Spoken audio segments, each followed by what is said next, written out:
Hi, and welcome to Quid Pros Quo. I'm Zach, And I'm Rin. and today we are talking about a new story structure, romancing the beat. Now, you all know that at Quid Pros Quo, we mostly do science fiction and fantasy. That's kind of our jam. But we wanted to talk about romancing the beat, which is a story structure that is often used to understand what is going on inside of romance books and romance stories, because romance is a common subplot inside of our fantasy and our science fiction. Rin, why do you think romance is an important genre for our listeners to understand? Besides it just being like a really common subplot, I think it's really important to understand the character interactions that come from a romance thing. Because, like, most people, when they're not in a life or death situation, and even if they are, like, they care about relationships with other people, and romancing the beat is one way to, like, deal with relationships inside of fiction. Whether or not that's romantic, even though this is aimed towards romance. And if we talk about why romance is a great genre on its own, I think it's great that it's like one of the only genres that caters to like female interests and needs, which is like, I have talked on end to many of my friends about how I think too much fantasy is written for men by men, and it's true. And I like it's becoming less true, which I'm glad about, but you know, if you want to appeal to more than just male readers, probably a good idea to throw some romance in there. Yeah, and when you're looking at just the demographics of who is reading, there's a higher proportion of female readers than there are men readers. So that's something to keep in mind, is if you are trying to, who is your audience? And one of the ways that you can direct your audience towards a female reader segment is through the inclusion of romance. There are lots of other ways as well.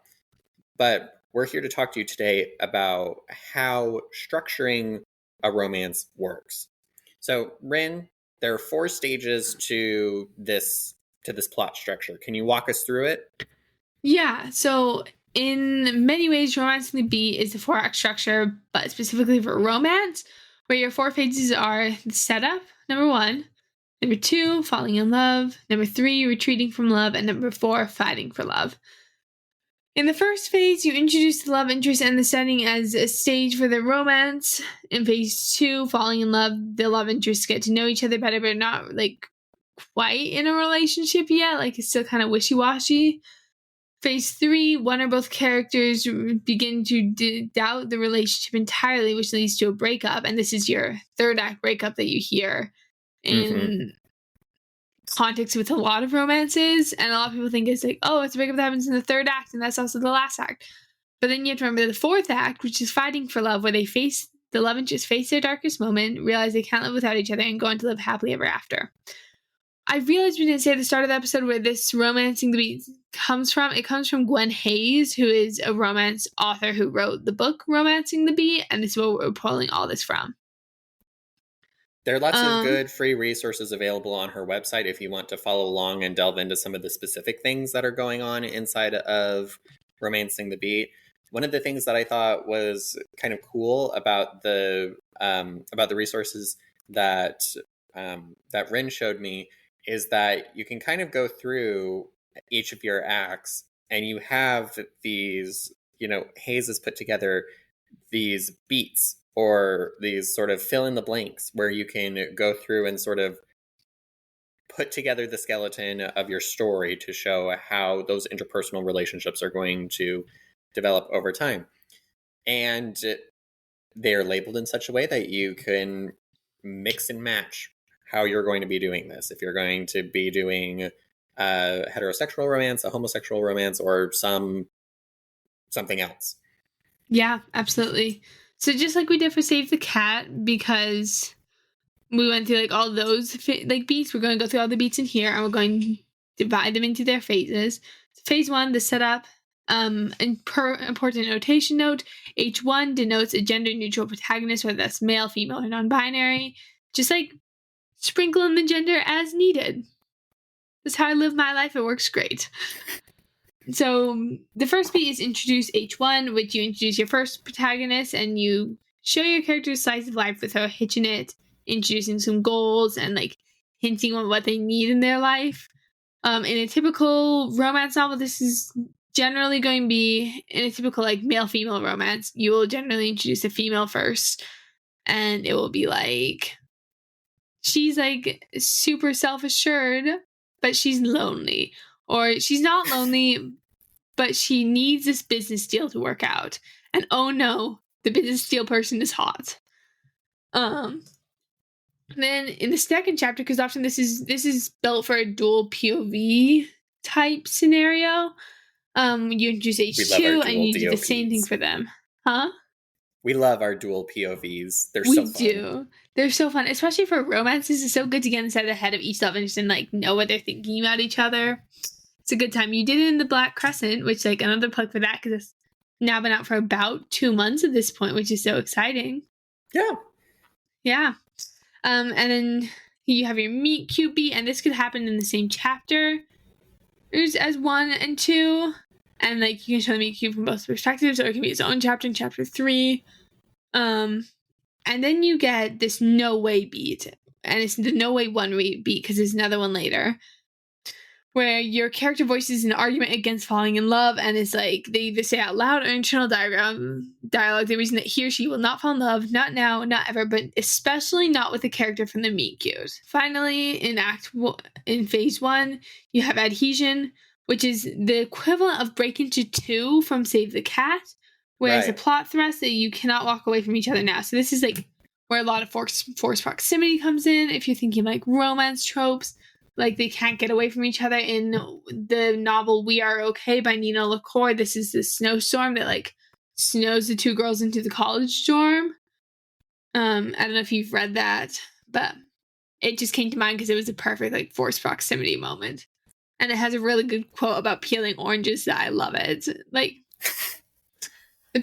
for those who don't know what I'm thinking of, the peeling oranges quote is like, she peels an orange, separates it in segments, and gives me half.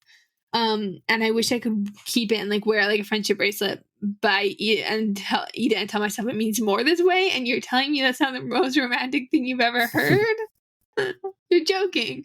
Anyways, I love romance. Zach, do you want to take us through phase 2? Yes. One of the things that I was thinking about when you were going through this, the first stage, is that romance is all about setting up expectations, and then you fulfill the expectations. Whenever you're following these beats, you're basically making a whole bunch of promises to the reader that it's going to get it's going to be a bumpy ride, but we're going to get through it at the end, and everything's going to work out. So, where are the bumps? Where are those bumps coming in phase 2? You're going to have another moment where the characters are going to resist their growing attraction. Hayes lists this as no way beat 2. But at that time of rejection, you have what is labeled as the inkling of desire, which is where the characters are being drawn together. But specifically, you as the author are attacking the characters' false beliefs. So one of the things that's going to make this work better is thinking about what your characters believe about connection and about romance. So if you're specifically using romance, obviously talk about romance. But if you're trying to kind of move this around, think about what it means for friendship or some other relationship. In the next beat, you're going to go a little bit further. You're deepening that desire. And then in the next phase, the characters are going to start letting their guard down and start thinking about what is possible inside of this relationship. And then you hit the midpoint, which is going to be a false victory. Also in Hayes' PDF, it's called the midpoint of love. Yeah. This is comparable to Save the Cat's midpoint as well, where it's a false high, a false victory. They like fall in love. And they're like, oh, this is perfect. Everything's going to be fine. And then you have phase 3, retreating from love, where you have the inkling of doubt and you go back to like this, like the doubt starts to eat away at them again. And like, oh, well, what if they're not who they say they are? What if they're lying to me or doing like whatever else. And then you have deepening doubt where like physically like things may be progressing fine, but emotionally they are like in their like deepest, darkest night, like the dark night of the soul. Then you have a retreat beat where one or both of them actually say what they're afraid, and they decide to go protect their hearts instead of like be wholehearted with their lover. And then they go shields up, where whatever they foretold in their no way beat comes true. So if they say, I don't believe in love, and then their shields up, it's like, I know better than to believe in love. Like, it's sad. And then it leads to your third act breakup, where your darkest moment is tied to your character's fears, flaws, wounds, and misconceptions. Then phase 4, Zach is going to take over, and this is the fighting for love phase. Yeah, so you're opening up this act 4 with a reaction scene, or in the inside of the language of Story Genius, this is the sequel beat to the scene beat where they broke up. During this phase, both H1 and H2 are responding to the breakup, working through it, realizing that they're miserable, and then you have the break where they decide, you know what, this is worth fighting for. I want this relationship more than I want to hold on to the false beliefs that are holding me back. After that, you're going to have a grand gesture. Think like that scene inside of The Notebook where they're like running to each other inside of the rain. Like, think of that. Side note, I've not seen The Notebook, but they just came out with a Broadway musical for it, and I've started listening to the soundtrack, and oh my god, Joy, I think her last name is like, oh no, that's a different Joy. Whoever plays the main female lead in The Notebook has this amazing song called My Days, and it's so good, and I wish I could sing it, but I can't because I'm an alto. It's tragic. Sorry, keep going. I will also give a side note that I think it is so tragic that at least in most of the West, the sopranos get all of the interesting stuff. The sopranos and the tenors, and then the altos or basses are just like, I'm a supporting role. It makes me so sad. Anyway, after the grand gesture, that is when you are settling into what life looks like after they are together. So you're showing what life looks like now that they're connected and now that they have shed those limiting beliefs. And then you have the epilogue. Yeah. I think a great, like, what wholehearted looks like, because that's the second to last beat. The one I always think of is the like final scenes of Waitress the musical, where you think the whole thing's a romance, and then like the main like male love interest doesn't get with Jenna, the like female love interest, the main character, but she does have her baby, and she like falls in love with her little girl, and she falls in love with herself, and she like leaves her abusive husband, and like that's what wholehearted looks like to her. And I think that's like, we were just talking about musicals, so it made me think of like Waitress. Like that's what wholehearted looks like for her, is being with her daughter, having her cafe, and baking her pies. So yeah, real quick, we're going to do pros and cons because we're coming up on time. The pros is romance in the beats, super easy to understand, very intuitive. All the resources are like free on her website, and the ebook itself is only like $4 or $5. So this is one, like, if you are writing romance or even a romance subplot, I think you should pick it up. I recommend it to my friends all the time. I recommend it to my clients. Like, it's a good one. And then another pro is very structured, which is like great sometimes, but can also be a con because it can be hard to follow such a structured thing.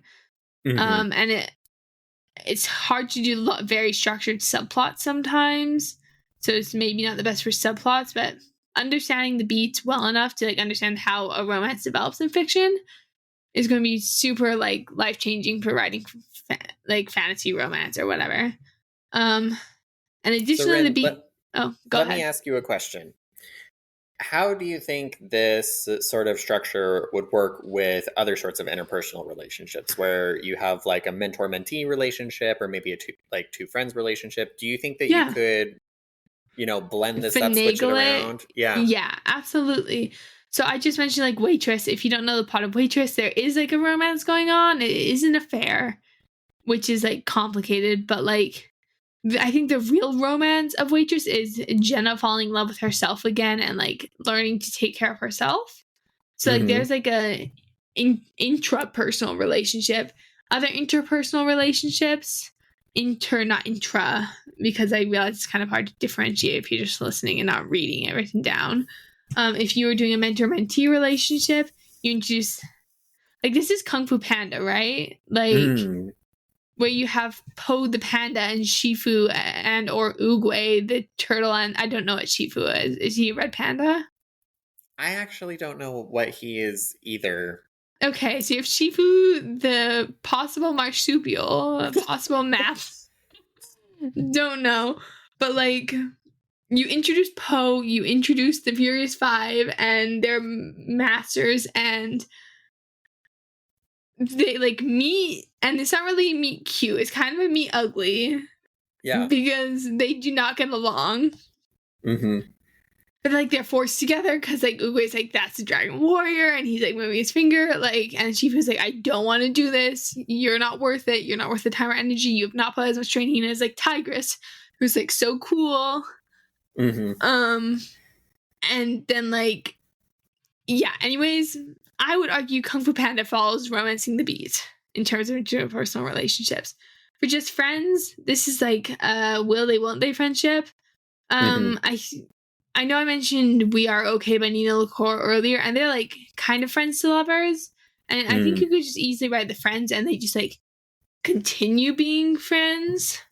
Like, yeah, I think it's just a great structure for any interpersonal relationships or even intrapersonal relationships. Because it like how Harm's Plot Embryo is very cause and effect, consequence driven. This one is very personal relationships driven, and none of the other, maybe Save the Cat because you have like the B plot and the B story and the B character, right? None of the others really focus as much on how relationships move the plot forward. So I love this structure. I think it's fun.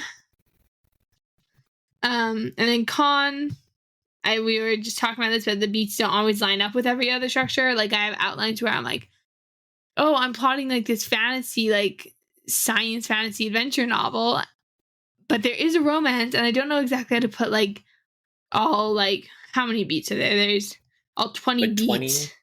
Yeah, all 20 beats into like the 15 beats of Save the Cat or however many there are. Right. So it can be difficult to map them exactly to another plot structure, but it's still worth a try. Like, learn this plot structure and it will do wonders for your interpersonal relationships in your writing, I think. Thank you so much for joining us. We will see you next time to talk about story shapes. Awesome. Thank you for listening to Quid Pros Quo. Quid Pros Quo is hosted by DC Winters and CK Jensen. If you like this episode, be sure to leave us a rating. And if you'd like to contact us, you can email us at quidprosquo@gmail.com. For more episodes, check us out on Spotify, Apple Podcasts, or wherever else you get your podcasts.